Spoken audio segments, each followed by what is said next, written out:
Hello and welcome. I'm Ananya Datta and I'm back with another edition of Race to Power, your daily dose of elections and politics. Here's what we have lined up for you tonight.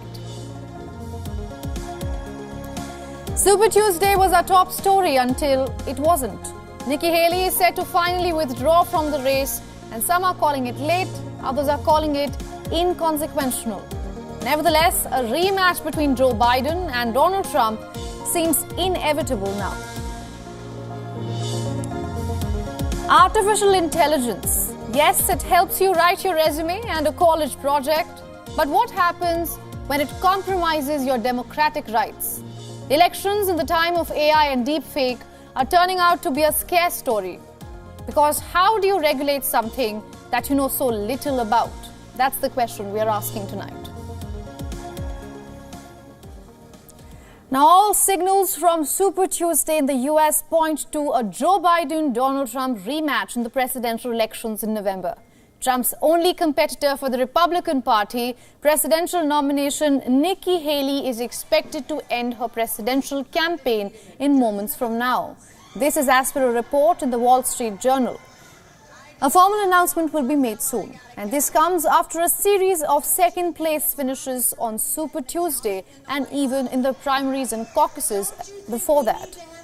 Remember, she trailed against Trump in all 15 states and one region where primaries were held except for Vermont. Now, Donald Trump is sailing into a battle against President Joe Biden in November. Trump has bagged the highest number of delegates from California, Texas, and North Carolina, offered the second and the third largest rows of delegates. And Tuesday, with 235 between them. Trump also won Alabama, Arkansas, Colorado, Maine, and Massachusetts. Speaking to his supporters at his Mar-a-Lago estate, the former president, who is in the thick of many legal cases, remember, called the projected wins conclusive.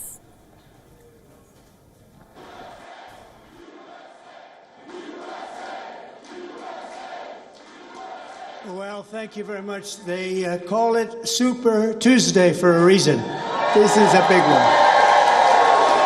And they tell me, the pundits and otherwise, that there's never been one like this. There's never been anything so conclusive. This was an amazing night, an amazing day. It's been an incredible period of time in our country's history. It's been sad in so many ways, but I think it's going to be inspiring because we're going to do something that, frankly, nobody's been able to do for a long time.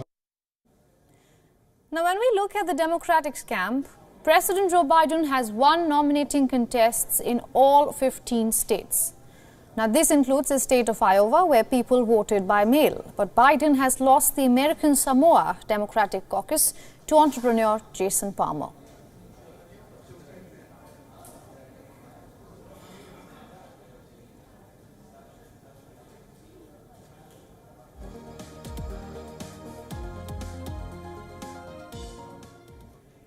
Now, to discuss this further, we are being joined by Ray Locker. He's a senior journalist and an author. Mr. Locker, thank you so much for joining us here on WION. I want to straight away ask you to think that she could not just win, not forget about winning the Super Tuesday event, but just sustaining the Super Tuesday event. No, I don't think she was. I think she knew what kind of obstacles she faced going into this. I mean, it was clear a long time ago that she was never going to win the nomination. And I think she and her fellow Republican candidates who challenged Trump made a fatal mistake when he was indicted all 4 times last year by not challenging him. Instead, they attacked the prosecutors. And so that delegitimized much of what they had to say in the campaign. So since you say that she knew her odds, why do you think she would continue with Super Tuesday? Because I think she had a message to get out that Trump is a flawed general election candidate, and she wanted to increase her visibility for the future. I don't know what her future holds. I don't think she's ever going to be the Republican nominee for president, but who knows? Right. With the votes that have come in, Democratic President Joe Biden has, of course, made, if not a clean sweep because he lost in one of the regions, but he did manage to hold his fort. But do you think there's an underlying message being sent by the Democratic voter base? Yeah, I think there are a number of Democrats who are upset with the choices that they're going to have in November. I mean, obviously, Joe Biden is 81 years old. Everybody knows that. It's no mystery. He's running against Donald Trump, who's 77 years old. Again, that's pretty old for a president. I think there are a number of progressive Democrats unhappy with the situation with Israel and Hamas, and they wish that would be different. And so, I mean, but we saw in 2012, a lot of people voted uncommitted in some of these states when you had an incumbent president, Barack Obama, running. So it's not that rare. Right. Mr. Locker, before I let you go, I know I'm creating a situation for you here, but just to understand from a global point of view, in case Donald Trump is indicted and he's barred from running for office, but now that he has no challenger, what does the Constitution say? What happens next for the Republican camp? Well, if he were somehow to be denied the chance to run for president before the Republican convention this summer, the party would pick a candidate during the convention. And so that all sorts of things could happen. We haven't had a brokered convention for a long time. So you would see Nikki Haley, Ron DeSantis, other Republican aspirants for the presidency make some campaign during the convention, and then the delegates would sort it out. All right, Mr. Locker, thank you so much for joining us from Utah and getting us all those insights.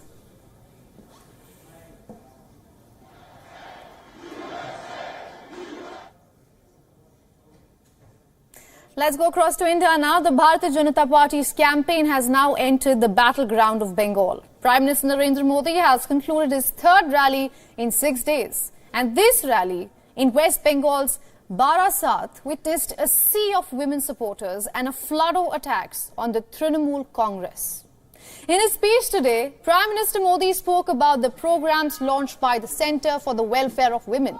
He also accused the opposition of not letting these schemes reach the people.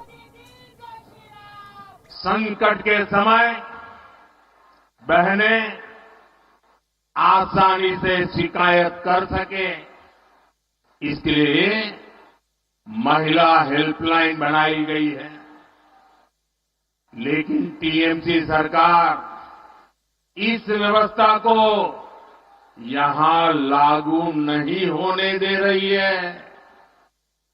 ऐसी महिला विरोधी TMC सरकार महिलाओं का कभी भला नहीं कर सकती। Prime Minister Modi targeted the West Bengal government on the sexual atrocities by the ruling TMC party leaders in Sandesh Khali. Just last month, protests erupted in the region after women accused now suspended TMC leader Sheikh Shah Jahan of capturing land by force and then sexually harassing the women. Shah Jahan was later arrested and expelled by the ruling party. The BJP now appears to be keen on keeping the Sandesh Khali issue alive as it heads to polls. The Prime Minister said that the women of Bengal have suffered torture under the TMC rule. He added that Sandesh Khali's incidents will put anyone but the Bengal government to shame.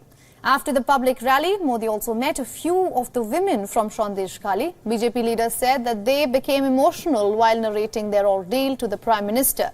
They further added that the Prime Minister heard them patiently, quote-unquote, like a father.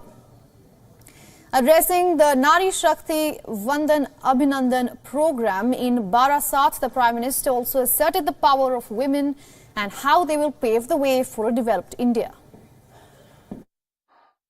आज का ये विशाल कार्यक्रम इस बात का साक्षी है कि BJP कैसे नारी शक्ति को विकसित भारत की शक्ति बना रहा है। While the Barasat event centered around wooing women voters, the Prime Minister also visited and provided a boost to infrastructure development in the state. Modi inaugurated India's first ever underwater metro route in state capital of Kolkata and took a ride in the underwater metro with school children. He also laid the foundation stone of multiple connectivity projects, including rapid transit projects. While the Prime Minister tried to cover his bases in the state, Chief Minister Mamata Banerjee announced a hike in salaries of Anganwadi and Asha workers from the month of April. The announcement on social media said that despite the financial constraints imposed on US, we are determined to spare no efforts in ensuring that our people led happy and prosperous lives. Remember, the Chief Minister has in the past often accused the centre of denying the state funds for its welfare programs. The TMC has asserted that it will contest all 42 seats in the Bengal alone, but it is yet to reveal its candidates. While the BJP, in its first candidate list, has named people for 20 seats in the state.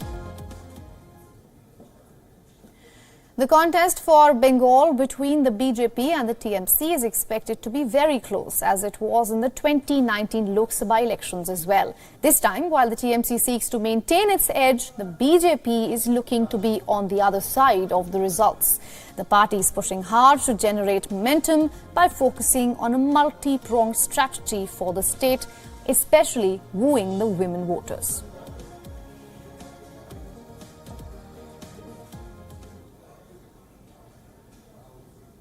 Staying with India now, all eyes are on the much-awaited candidate list of the Indian National Congress for the Lok Sabha elections.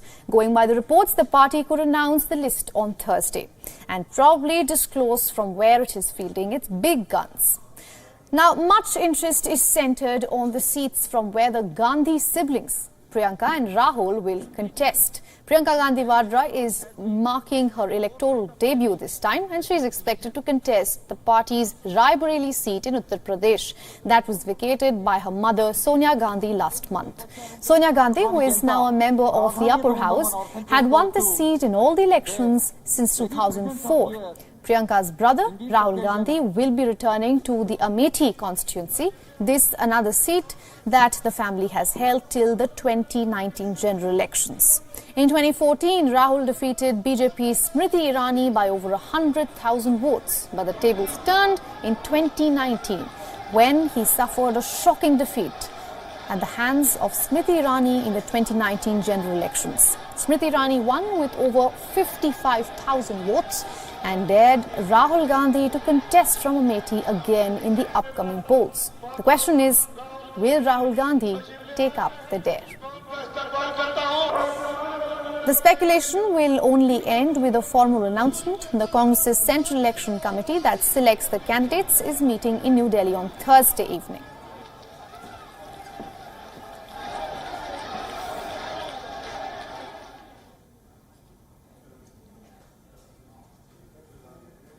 Let's go across the United Kingdom now, where Finance Minister Jeremy Hunt has presented a crucial pre-election budget. And this is possibly the final fiscal event before what is said to be a challenging general election for the ruling Conservative Party. Now, Hunt has announced that the government will abolish the non-domiciled tax status, implementing a long-standing policy priority for the main opposition Labour Party. Non-dom status enables people living in the United Kingdom but not settled in the country permanently to only pay tax on money made inside the country and avoid paying it on foreign income. Hunt has also confirmed that national insurance, a tax on payrolled workers, will be cut by 2 pence from 10% to 8%. And furthering the previous cut in November, the Chancellor is balancing fragile public finances with the need of stagnant economy that entered technical recession in the year 2023, that's last year. This comes at a time when pollsters are reporting that the popularity of the Tories is at a 45-year low. Across all the national polls, the opposition Labour Party is leading by over 20 points. The International Monetary Fund has warned against introducing permanent tax cuts, given the need for the spending on public services. The focus now is on whether the spring budget will turn the tide for the elections and provide a boost for the Tories.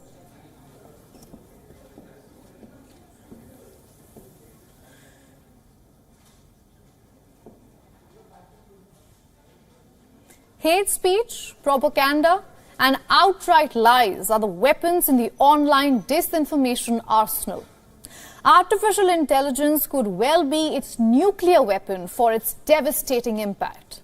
Now, people's intent on creating mischief are no longer constrained by not having the expertise or access to sophisticated tools. Generative AI is giving the people the capability to create text, images and videos by copying patterns of human faces on existing media. In a sense, democratizing disinformation and propaganda. Now let me give you some examples. Donald Trump supporters are creating and sharing AI-generated images of the former president with African American voters. The photos are obviously an attempt to inflate Trump's popularity among the black community. But the photos are out and about fake. Now this is Trump being deepfaked to benefit his campaign.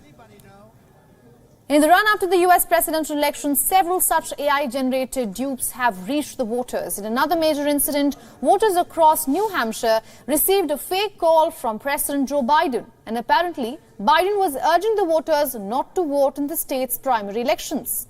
Reports said that it cost only $150 to generate the fake Biden robocall recording. And this was an example of a deep fake to hurt a candidate's prospects. Let's go across to Indonesia. One of the country's oldest political parties used a deep fake of a long-deceased politician to appeal for votes. Now, these audio and video clips have made the rounds on Indonesia's social media in the run-up to the country's February 14th polls. Politics can be emotive, and when people see content that plays on those emotions, it starts to heavily influence voters. AI companies have maintained that their tools should not be used in political campaigning. However, there has been some laxity in the enforcement. Tech and social media companies say that they are looking into creating systems to check and moderate AI-generated content, purporting to be real. However, the execution is yet to be done. So until then, governments can only exercise caution. For instance, ahead of the general elections, India's Ministry for Electronics and Information Technology has issued advisory on the use of artificial intelligence. The government said that companies that own artificial intelligence platforms should ensure on their behalf that their services do not threaten the electoral process. However, experts have also noted that deepfakes won't affect the millennials who are tech-savvy and can distinguish between real or fake. It will impact the aged population scrolling through social media as they are the key voters of the nation.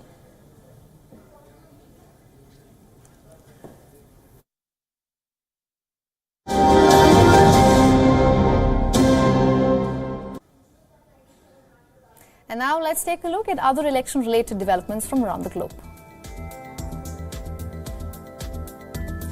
Venezuela will have its presidential election date on July 28th.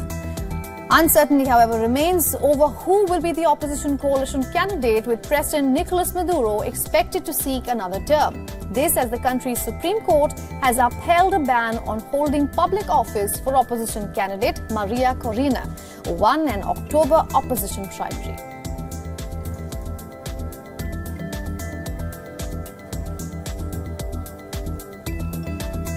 Thailand's Supreme Court has cleared self-exiled former Prime Minister Yingluck Shinawatra of negligence. Now, this is a major boost for the influential family whose party is back in power after a decade. Shinawatra, who has lived abroad since 2017 to avoid jail over a subsidy scheme, was cleared of favouring certain companies that received government contracts. The ruling comes 2 weeks after her brother, Thaksin Shinawatra, the billionaire figurehead of the populist Pheu Thai, was freed from hospital detention on parole.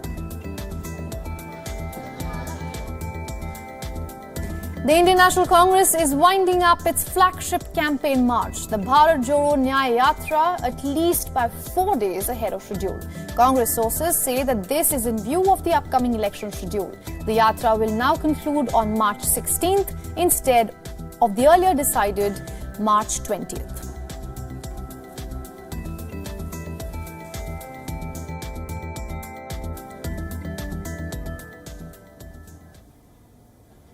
And with that, we are wrapping up this edition of Race to Power. Thanks for watching with me, Ananya Datta. Goodbye.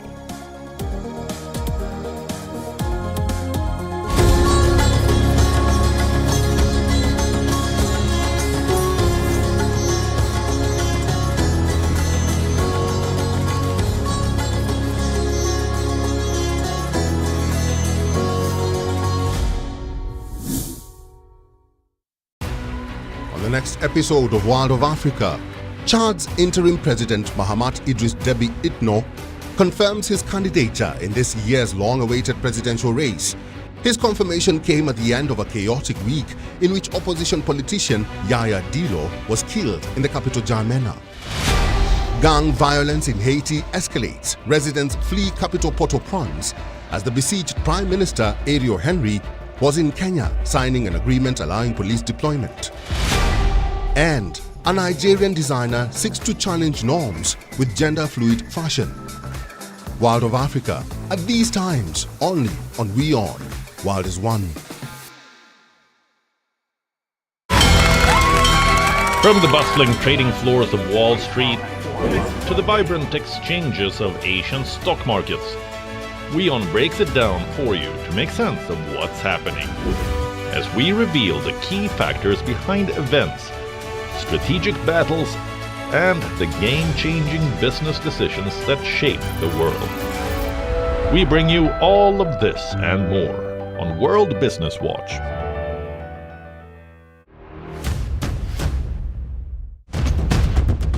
Economic turmoil and global unrest have cast a shadow over President Joe Biden's approval ratings. The rockets are continuing to be fired by Hamas in Gaza, although at a slower rate than previously. So, right now, we are with the volunteers from the Aleppo municipality. They are still trying to go to the rescue for the people they can find out. India has emerged as a major diplomatic force at the world stage. The rising cost of living in Nigeria continues to impact citizens from all walks of life. The citizens of Gujarat witnessed a mega roadshow here in the city of Ahmedabad. China is South Africa's largest trading partner for 134 years straight. A domestic aircraft carrying 72 people on board crashed in Pokhara city in central Nepal. 165 injured have been moved. 61 people are confirmed dead and rescue operations continue around me. After receiving an entire season's rainfall in a span of 48 hours, Chennai city has literally been brought to its knees.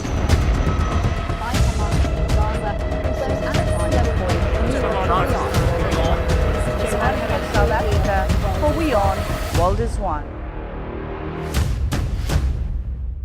YO1 Health Resort is unique, the only one of its kind. Experience the 4 paths of natural wellness: yoga, Ayurveda, acupuncture, and naturopathy. Each uniquely customized program improves the whole person to make every person whole. Come to YO1 Health Resort. Make your reservation at yo1.com. Makers of New India, a special WION series. We are in a small town in southern India where big stories are written. Anyo means it is a Konkani word, come here. In India, that time ice cream was little picking up. We thought why we should not start this concept in India. We think customer is our family member. When we are making ice cream, we think that we are making ice cream for our family.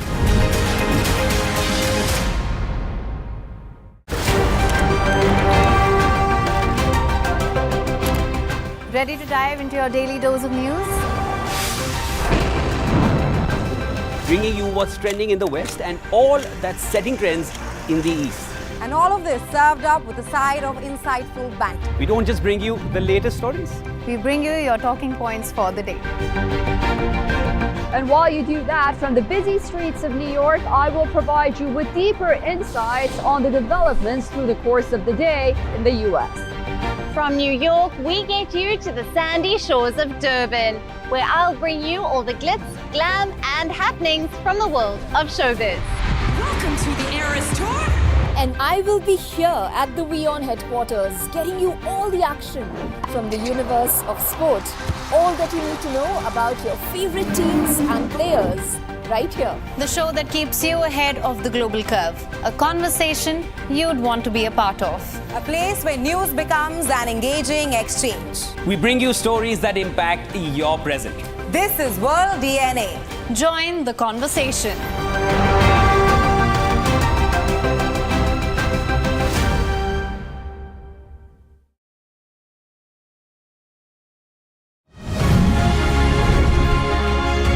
Makers of New India, a special WION series. We are in a small town in southern India where big stories are written. Hanyo means it is a Konkani word, come here. In India, that time ice cream was little picking up. We thought why we should not start this concept in India. We think customer is our family member. When we are making ice cream, we think that we are making ice cream for our family.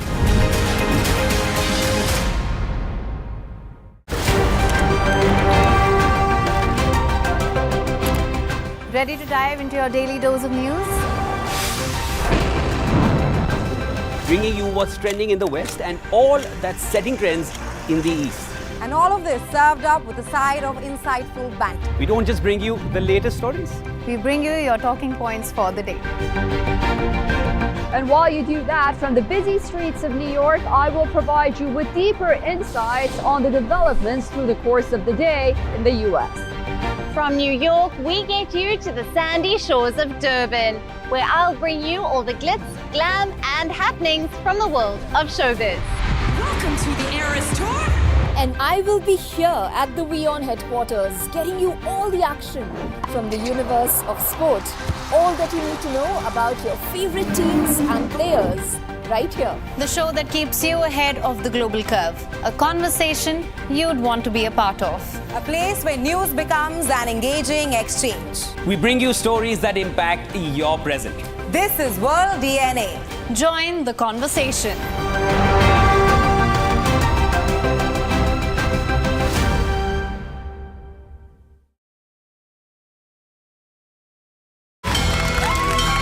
From the bustling trading floors of Wall Street to the vibrant exchanges of Asian stock markets, WION breaks it down for you to make sense of what's happening.